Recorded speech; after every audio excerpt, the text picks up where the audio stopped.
Hello အားလုံးပဲမင်္ဂလာပါခင်ဗျကျွန်တော်ဒီဗီဒီယိုလေးမှာတော့ဒီ Excel workbook တစ်ခုနဲ့တစ်ခုကြားမှာဒီ workbook တစ်ခုတွေကနေဒီ sheet တွေကိုနောက်ထပ် workbook တစ်ခုရဲ့ sheet ထဲကိုတွားပြီးတော့ဝင်သွားအောင်ဘယ်လိုမျိုးနည်းလမ်းလေးနဲ့လုပ်လို့ရလဲဆိုတော့ကျွန်တော်ရှင်းပြသွားမှာဖြစ်ပါတယ်။ပုံမှန်တိုင်းဆိုလို့ရှိရင်ကျွန်တော်များသောအားဖြင့်ဒီလိုမျိုးလုပ်ကြပါဘောနော်။ဒီတစ်ခုလုံးကိုကျွန်တော်ဒီ filtering ဆိုတဲ့ဒီ sheet တစ်ခုလုံးကြီးကိုcopy လုပ်ရှင်ဆိုလို့ရှိရင်ဒီအောင် control C နဲ့နှိပ်ပြီးတော့ကျွန်တော်လိုချင်တဲ့ နောက်ထပ် work Excel file တစ်ခုသွားပြီးတော့ဒီမှာ control V ဆိုပြီးချလိုက်ဒီလိုလဲရပါတယ်နောက်ပြီးတော့ကျွန်တော်ကတော့ဒီထက်ပို့ပြီးတော့အဆင့်မြင့်တဲ့နည်းတစ်ခုနဲ့ပြပေးမှာဖြစ်ပါတယ်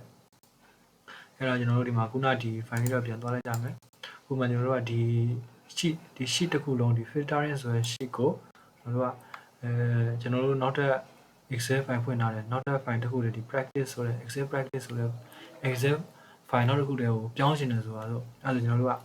ဒီလိုမျိုးခုနလိုမျိုးတစ်ခုလုံး copy မကူပဲနဲ့ကျွန်တော်တို့ကမို့တော့မဟုတ် copy လုပ်လို့ရနောက်ထပ်နည်းလမ်းတစ်ခုပြောပြပေးပါမယ်အဲ့ဒါကတော့ကျွန်တော်တို့ပြောင်းရှင်တဲ့ဒီ sheet တစ်ခုရဲ့ဒီအောက်မှာဒီဟာလေးရှိပါတယ်သူနာမည်လေးပေါ့ဒီမှာဆို custom sorting ဒီမှာဆို filtering ဒီ filtering ကိုပြောပြပါမယ်သူဒီအပေါ်မှာကျွန်တော်တို့ right click ထောက်လိုက်ပါမယ်နောက်ပြီးတော့ဒီမှာ move or copy ဆိုတာရှိတယ်ကျွန်တော်တို့ move copy ဆိုတာနှိပ်လိုက်ပါမယ်ဒီခွင်းထဲမှာရှိတဲ့ဒီအစင်းလိုက်လေးတွေကကျွန်တော်ဒီအခုလက်ရှိဖွင့်ထားတဲ့ဒီ Excel day to work files ထဲမှာရှိတဲ့sheet လေးတွေဖြစ်ပါတယ်ရှိတယ်အများကြီးပေါ့နော်အဲ့ဒါကျွန်တော်တို့ခုနလိုချင်တာဒီ filtering ကိုကျွန်တော်တို့ကနောက်တစ် file ဟို Excel file တစ်ခုလေးကိုပြောင်းချင်တာအဲ့ဒါကျွန်တော်တို့ကဒီမှာဒါဆိုရင်တို့ဒီလိုမျိုးလုပ်မယ်ဆိုလို့ရှိရင်ကျွန်တော်တို့ Excel file နှစ်ခုလုံးပြိုင်တူဖွင့်ပေးထားပါတယ်ဘာတွေဖွင့်ပေးထားရမလဲဆိုလို့ရှိရင်ကျွန်တော်တို့ဒီ filtering ဆိုတော့ကျွန်တော်တို့ပြောင်းရှင်တဲ့ sheet တည်ရှိတဲ့ file ကိုကျွန်တော်တို့ဖွင့်ထားတဲ့လက်ရှိနောက်ပြီးကျွန်တော်တို့နောက်တစ်ခုဖွင့်ထားမှာကနောက်တစ်ကျွန်တော်တို့ဒီ sheet ကိုရောက်သွားစေခြင်းနဲ့တွင်းမဲ့ Excel file နောက်တစ်ခုကိုဖွင့်ပေးထားရပါတယ်နှစ်ခုလုံးပြိုင်တူဖွင့်ပေးထားရတယ်ပေါ့နော်အဲဆိုရင်တော့ဒီမှာလို့ရှိရင်ဘယ်လိုဆက်လုပ်မလဲဆိုလို့ရှိရင်ဒီမှာ to book ဆိုတာမှာဘယ် Excel file ပြောင်းမလဲဆိုတာမှကျွန်တော်ဒီမှာရွေးလိုက်မယ်ဥပမာကျွန်တော်တို့အဲ့အချိန်မှာဒီမှာလောဆယ်ကျွန်တော်နှစ်ခုဖွင့်ထားလို့နှစ်ခုလုံးပေါ်နေ new post ဆိုလို့ရပါတယ်အဲဆို Excel file အသစ်တစ်ခုဖြစ်လာမှာပေါ့နော်အဲ့ဒီအသစ်ဖွင့်ထားတဲ့ Excel file တွေကိုတော့ဖြစ်ပါတယ်နောက်တော့အခုလောဆယ်တော့ Excel practice ဆိုတဲ့ဒီ Excel file တွေကိုတွင်းပါပြပါတယ်အဲကြောင့်တော့ဒီဟာလေးကိုဆက်လက်ယူပေးလိုက်မယ် okay အဲ့ဒါဒီမှာ Excel file သူ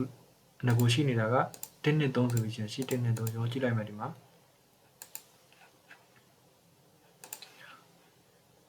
လို့ကျွန်တော်တို့ဒီမှာဒီဟာလုံးနေတာမပြီးသေးတဲ့ကြောင့်ကြည့်လို့မရဘူးအဲဆိုကျွန်တော်တို့ကဒီမှာဒီ1.3ကျိတ်တဲ့နေရာကိုထားလိုက်လို့ရသူတို့ကြားထဲကနေဝင်သွားနိုင်မယ်သို့မဟုတ်ကျွန်တော်နောက်ဆုံးမှာထားနေဆိုလို့ရှိရင်လည်းရတယ် move to m ဆိုတော့ကူးပေးလိုက်ပါအဲဆိုရင်ဒီ sheet 1.3ရဲ့နောက်ဆုံးမှာဒီကျွန်တော်တို့ကူးပေးမဲ့ file ဝင်သွားလိမ့်မယ်အဲဆိုဒီမှာကျတော့ကျွန်တော်တို့အခုလောလောဆယ်လုပ်နေတာ move လုပ်တာဒီမှာ move selected sheets ကိုလုပ်တာအကြိမ်ကျွန်တော်တို့က move လုပ်လိုက်လို့ရှိရင်ကျွန်တော်ဒီငကိုနေရာမှာမရှိတော့ဘူးတခြား Excel file ဝင်သွားမယ်ဒါပေမဲ့ဒီနေရာမှာတော့လုံးဝမရှိတော့ဒီနေရာမှာပျောက်သွားမယ်အဲ့လိုမဖြစ်ချင်ချင်းဒီမှာလဲ channel ခဲ့ရှင်တယ်ဟိုမှာလည်းရောက်သွားစီနေဆိုရင် copy လုပ်ကြမယ်copy လုပ်မယ်ဆိုလို့ဒီမှာဒီဟာလေးကို check လုပ်လိုက်မယ်အမှန်တောက်လေး create a copy ဆိုပြီးတော့ပြီးတော့ okay ပြလိုက်လို့ရှိရင် okay ဒီမှာကျွန်တော်တို့ဒီမှာကျ Excel practice ဒီမှာ sheet 1နဲ့3ရဲ့အနောက်ကိုခုန move to end လို့ရေးထားတဲ့ကြောင့်နောက်ဆုံးဝင်သွားတယ်ခုနတပုံစံနဲ့ပဲပြင်ရတယ်ခုနပြန်ကြည့်ရမယ်လို့ဒီမှာဒီမှာ Excel day to work file ဆိုတော့ပြီးတော့ဒီမှာလည်းကြံခဲ့တယ် okay နောက်တစ်ခုကျွန်တော်ပြပေးပါမယ်နော် custom sorting ဆိုတော့ဒီတစ်ခါကျတော့ကျွန်တော် move လုပ်ပြမယ် okay right click ထောက်မယ် move or copy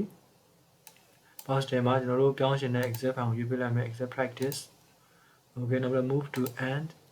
နောက်ပြီးတော့ create a copy ကျွန်တော် check လုပ်တော့နော်တစ်ခါတည်း move လုပ်ပြမယ် okay နှိပ်လိုက်ပြီဒီမှာဒီရောက်သွားတဲ့ custom sorting ဆိုတာ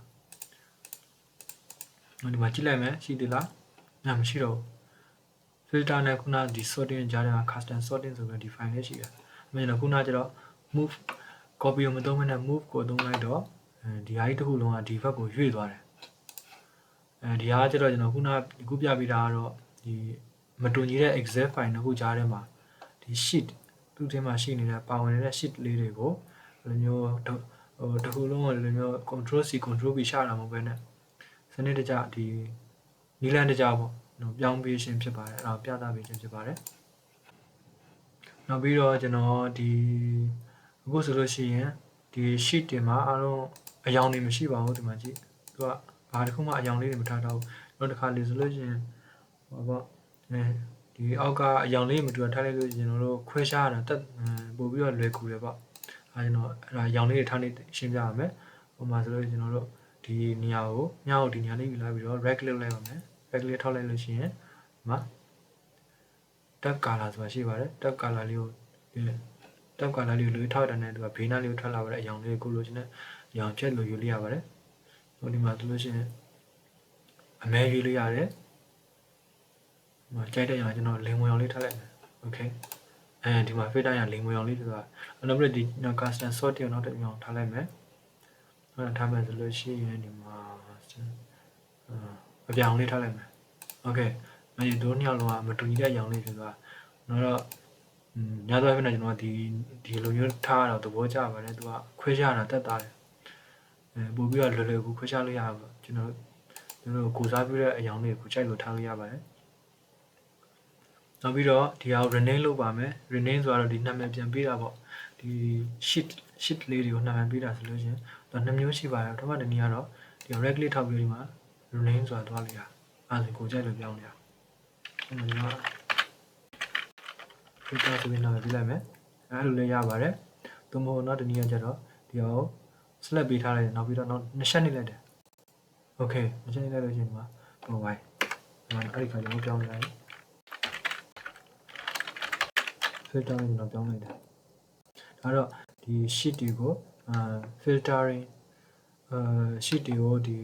အယောင်လေးတွေပေးတာပေါ့အဲဒီ sheet တွေကိုနောက်ပြီးတော့ rename လုပ်တာတို့နောက်ပြီးတော့ခုနကExcel file နှစ်ခုကြားထဲမှာsheet တွေကို move သို့မဟုတ် copy လုပ်တာကိုပြသပေးတာဖြစ်ပါတယ်